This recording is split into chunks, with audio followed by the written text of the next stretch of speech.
and that is Ben Phillips. Ben, I love it when you come in armed with information. Thank you, armed Martin. with graphs. And the great illusion we've been span all along is that Brexit has knocked 4% off the UK's GDP. It's Brexit, what wrecked it? You've got some data which proves the precise opposite. First of all, before we get into your beautiful charts, tell us, where's this data come from? And it's copper-bottomed, isn't it? It is copper-bottomed. It's not our data, Martin. A huge shout-out to our wonderful team at Brexit Facts EU and CIB UK for collating this data. The data comes from the ONS, the Office of National Statistics, which is the UK data agency, and from Eurostat, the Eurozone's very own statistical agency. So this is like-for-like data that we can present to you for your viewers to see. We've got it in block chart form. Let's show the first chart. This chart gets me very, very excited. There we are. Look There's at that. a proud Union flag tower for those who can't see if you're listening on a radio.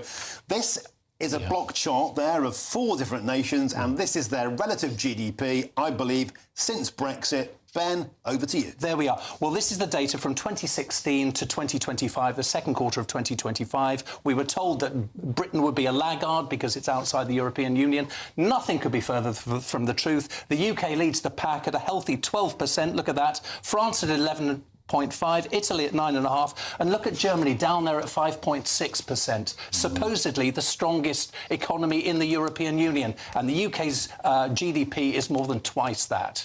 Germany, they're languishing like a U-boat underwater. And look at Rule Britannia surfing atop the waves. On a serious point, this is conclusive proof. Brexit hasn't damaged the UK's GDP. If anything, it proves we're better off out. Absolutely. It was a reckless prediction by the OBR, and it's been clung on to by Rachel Reeves as well, which further discredits her own credibility in our view.